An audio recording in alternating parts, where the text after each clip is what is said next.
Welcome back to the Speaker Toolkit. In today's episode, I want to share with you why your audience will listen to you more if you stop pacing back and forth across the stage.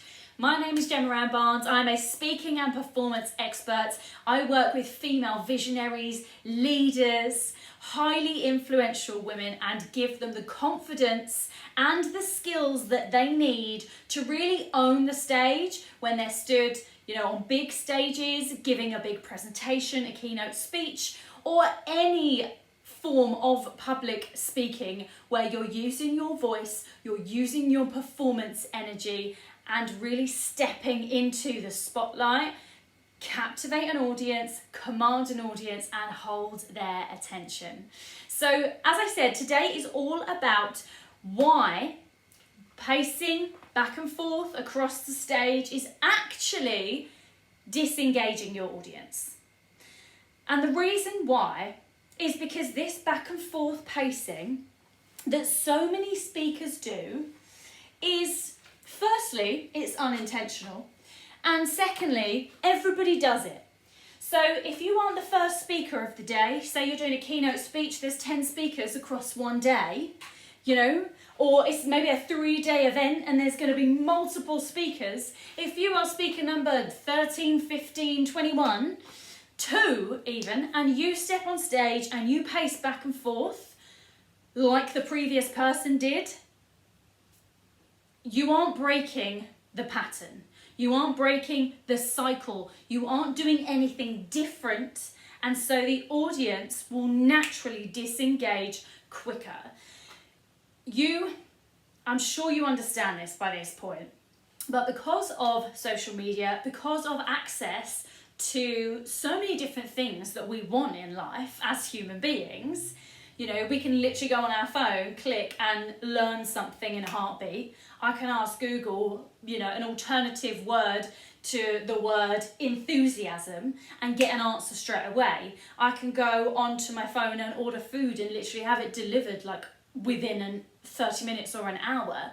We have such short attention spans now as human beings. And so when somebody is in that room, in that live environment, or even if it's an online, a summit that you're speaking at, you need to be doing something that interrupts the normal pattern. Now, I'm sure if you've been to events before, you've seen multiple people speaking on stage, or you yourself have spoken on stage multiple times, or even once or twice. You will have noticed that the vast majority of speakers do this wandering back and forth thing. They have a clicker in one hand, a presentation behind them, that's the visual, for the visual learners, and they just wander back and forth. This is not engaging. This, if you are doing it right now, is something I would advise you to stop. I went to an event recently, a couple of months ago actually now, 2 months ago, and at the event, on the second day, the first speaker of the day stood. She had her feet hip width apart. She had nothing in her hands. She just had her brand on the screen behind her. She didn't have a prompter she was following. She had 0 props and she moved forward once and to the side twice in her 30 minutes on stage. She obviously walked onto the stage and walked off the stage, but I'm not including those things. But what this woman did, she's incredibly powerful. So it suited everything that she is, everything she stands for, and is very specific to her brand as well. But the reason why this stood out to me and had me instantly engaged is because, one, myself and the rest of the audience weren't doing this, watching a tennis match back and forth. Because you do get to a point where you're like, do you know what, I've had enough. Even if it's just your eyes going, it becomes intense. It becomes tiring and it becomes repetitive.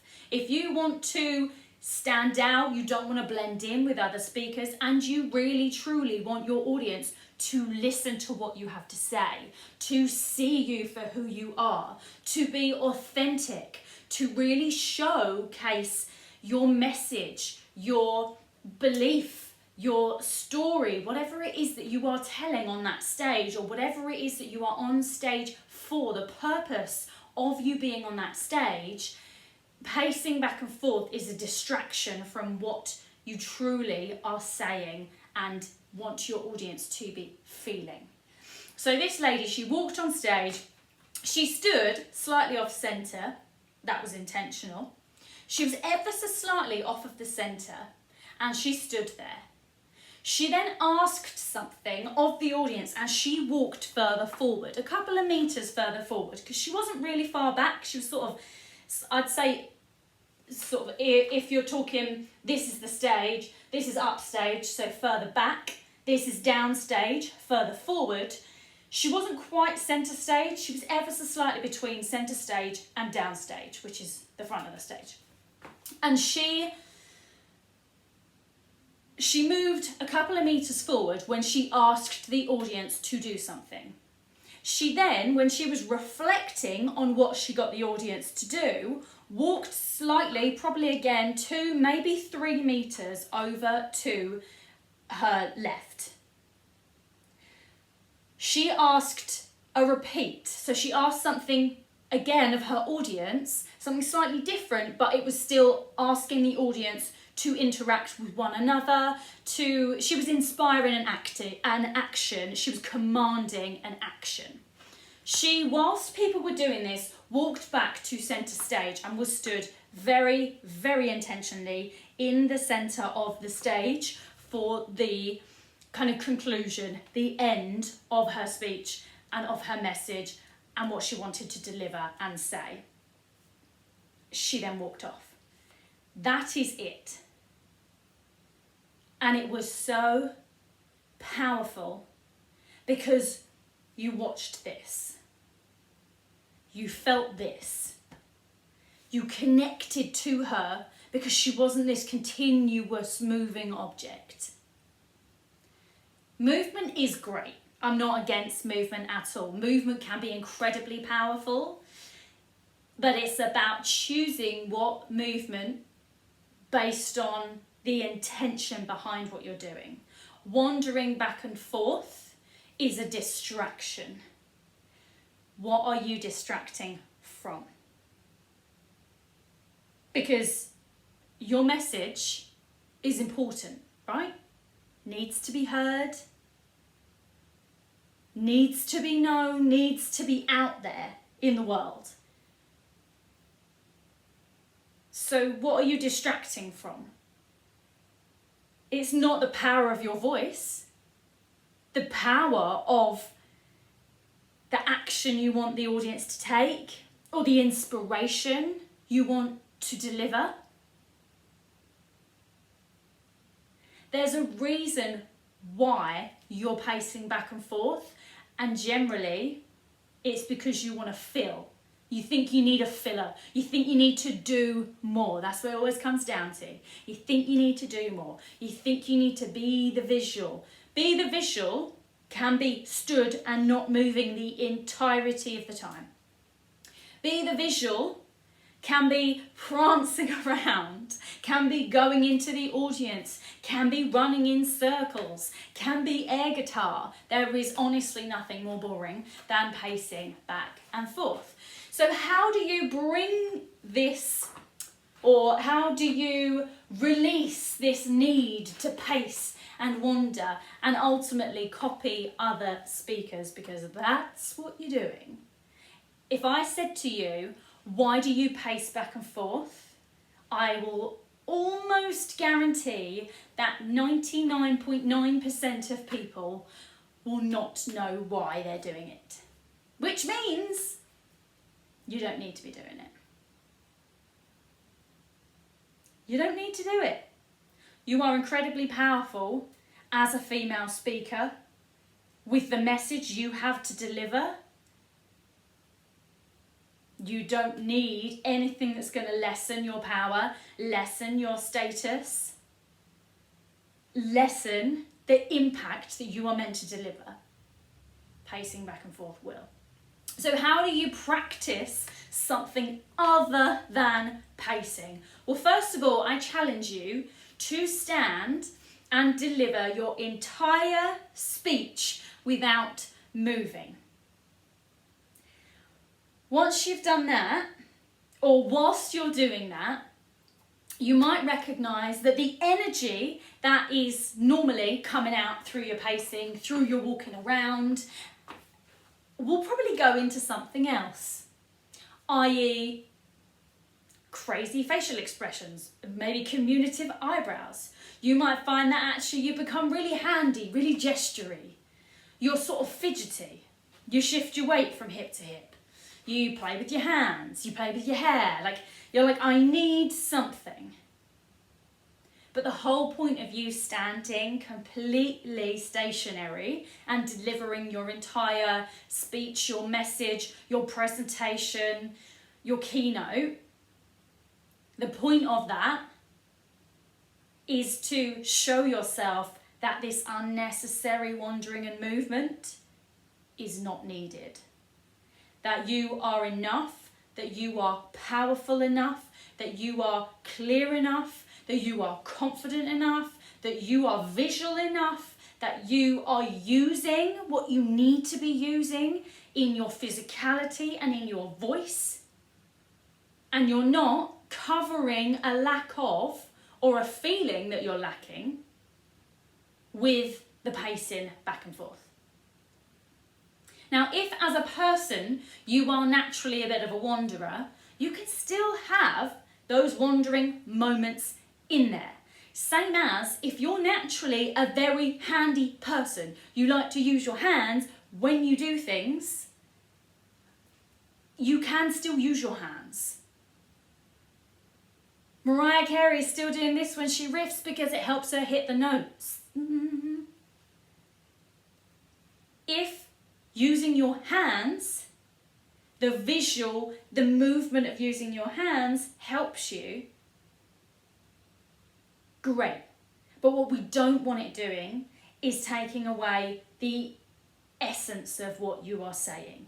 We don't want it to become such a full-on thing that it's a distraction from your message, from the point that you're trying to make.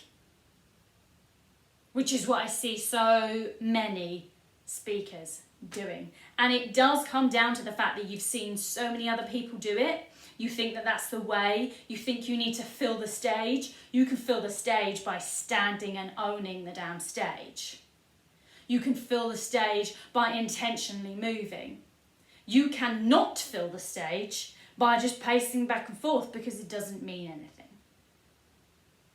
So next time you're practicing your speech, I want you to go ahead, next time you're delivering any form of message, any form of public speaking, I want you to try planting your feet into the ground, hip width apart or slightly wider. Really, if you're wearing heels, take the damn things off. I want you to literally feel the earth beneath your feet. I want you to feel grounded. I want you to be comfortable with all eyes, all attention on you. With you literally learning that you don't need to do anything other than be to deliver your powerful message, to deliver your point, to say what you need to say, to get your message across, to inspire in the way you want to inspire. You can command an audience without pacing back and forth. Not only will you feel more powerful, you will break the pattern of what everybody else at your events are doing, which means people will instantly be more interested in you. They will instantly feel more connected, more interested, more intrigued, more responsive because you have broken a pattern. It's like if you were driving along the motorway and every car is silver, silver, silver, silver, and then a red one comes along, you would see the red car.